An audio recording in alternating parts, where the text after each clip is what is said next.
A sign has four distinct parts, namely hand shape, location, the orientation of the palm, and the movements a hand performs. Those are the four parts we analyzed. In the structure of languages, those parts make up phonology. It's the same idea as studies done in spoken languages of patterns of speech. Sometimes those parts show variation, meaning the hand shape, location, movement, palm orientation, as well as use of one or two hands can change.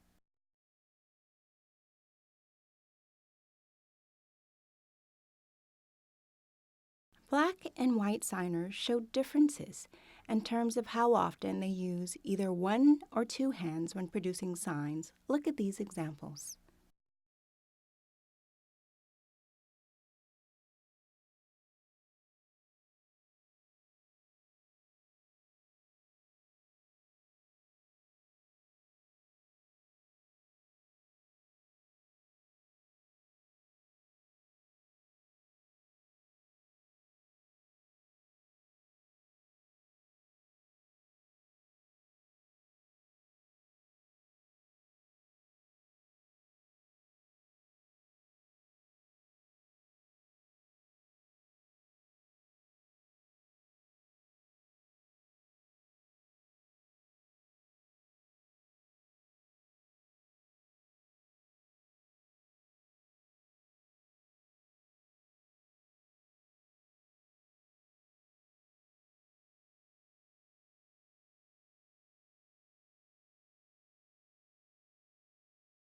As we saw in those clips, the following signs were produced with two hands: don't know, remember, and thanks. Sometimes, however, two-handed signs are produced with one hand. Watch the following examples.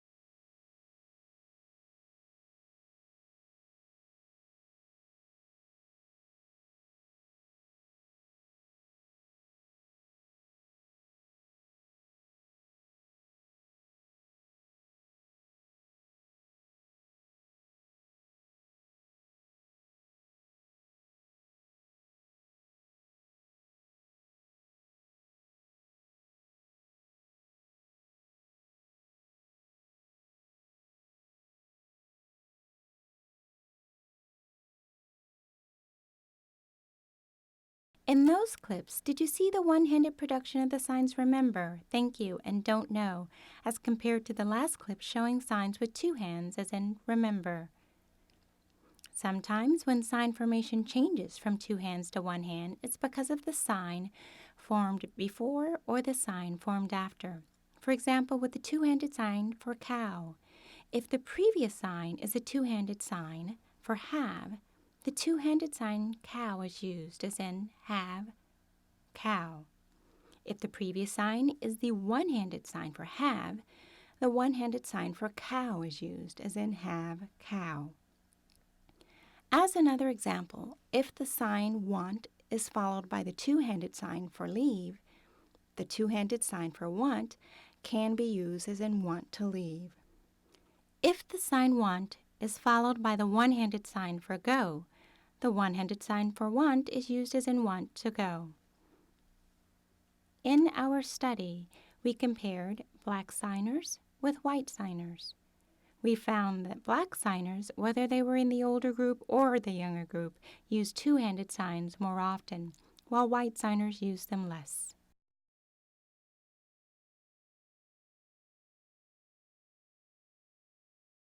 Do you remember the four distinct parts of signs, namely hand shape, location, palm orientation, and movement? Those parts of a sign can change. For this study, our research focused specifically on whether signs were placed at forehead level or below. Look at these examples.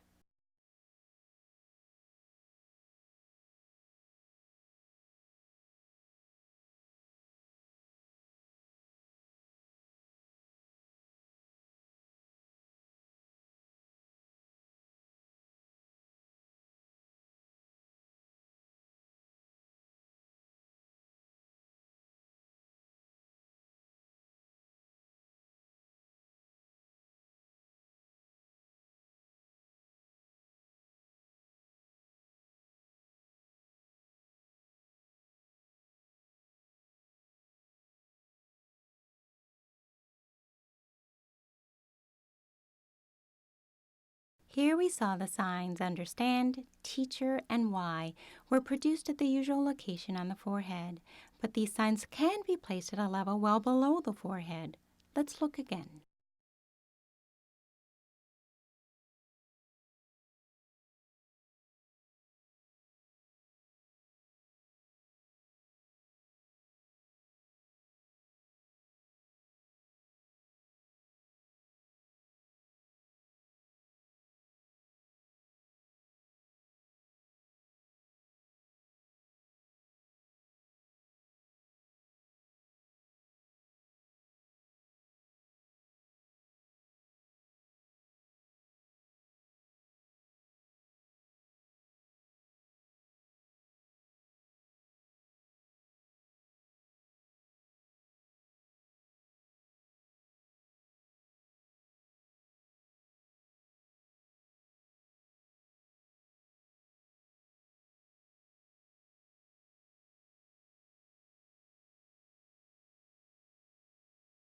In that clip, did you see the lowering of the signs?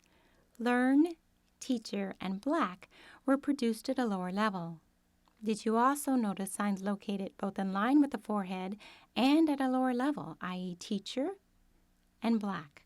Now, a young white signer produces definitely lowered.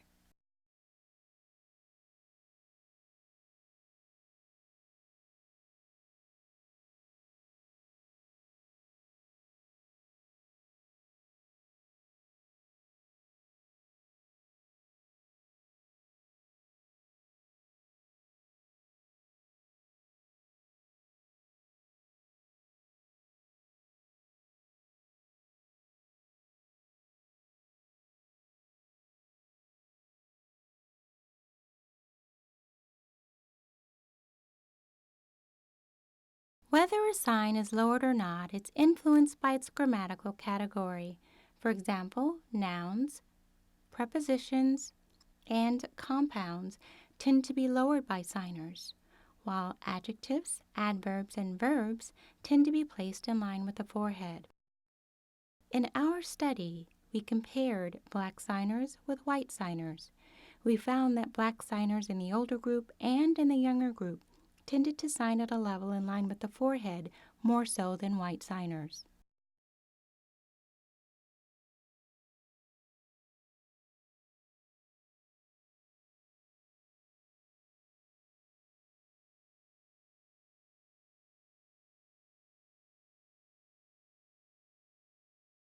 In the clip we just viewed, we saw the signer using a larger signing space.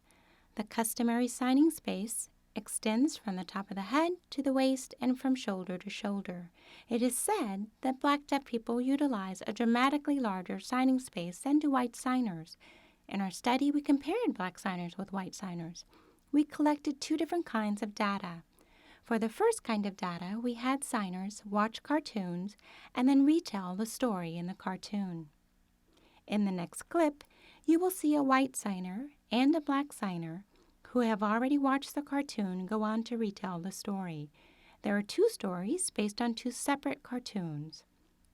The first cartoon is about Popeye and Brutus. The second cartoon is about a mischievous rabbit who is pestering a dog. You know the old TV cartoon about Popeye and Brutus? Well, one day, Popeye was standing outside, just polishing his taxi really well, getting it nice and shined, when Brutus, who was driving along, spotted him up ahead and pulled up right in front of him. Popeye started speaking to him, or wait a minute, I'm forgetting what happened. Actually, Brutus then flew in reverse and knocked Popeye right out of his parking spot. Popeye said, wait a minute. The two started arguing back and forth. Anyway, there was an older man who waved the taxi, trying to get their attention, saying, hey, taxi. Popeye quickly ran around Brutus, jumped into the car, and pulled up right to the man. Brutus, not wanting to be outdone, hurriedly grabbed a rope and tied one end onto the rear of Popeye's bumper and the other end to a fire hydrant. Popeye then took off down the road, unaware that the car had split in half, and continued driving along. Brutus quickly came to the stranded man's rescue and motioned for him to climb into his taxi. He then took off down the street. As Popeye continued driving down the road, he glanced out of his window and couldn't believe that his fare was riding with Brutus. He quickly turned around and found the back seat wasn't even there. There was a small rabbit who really had it in for this dog. While the dog lay comfortably snuggled in his bed, the rabbit went over to the sink, grabbed a plate, and put it right under the water nozzle and started to slowly drip water onto the plate. The dog heard this annoying drip and turned the water off. He then went back to bed, but the same thing happened again. The dog decided to put a stop to it and grabbed the nozzle, which came off in his hand. Water started to spew everywhere. Eventually, he went back to bed. The mischievous rabbit then had another idea. There was a light that was connected to a clock. Whenever the string was pulled, the light would come on. The rabbit kept pulling the chain and the light was flashing, which annoyed the dog and kept waking him up. The dog jumped out of bed. He decided to unscrew the light bulb to keep it off. The bulb was still flashing, so to make it stop, the dog swallowed the bulb and climbed back in bed. The next thing you knew, he was blinking from the inside out. What could he do? For the second type of data, we studied stories that signers told in free conversation. We will take a look at a white signer and a black signer. The first story told is about the goings-on at the Louisiana School for Black Deaf Children in Baton Rouge, Louisiana. They really looked out for the younger children. They'd file in first, eat for about an hour, then the dorm parents would eat, followed by the upperclassmen and so forth. Students had to eat fast, even if it made their stomachs upset. Hey, younger kids first. Afterward, you had to rush in, grab some food, and hunt for a seat as the dining area was limited. Things changed around 1953, 54, 57. Because of our dwindling numbers, we all ended up eating together. The second story is about the goings-on at the Virginia School for the Deaf for White Children in Staunton. Right, you remember him because he was your teacher too. He was also my teacher.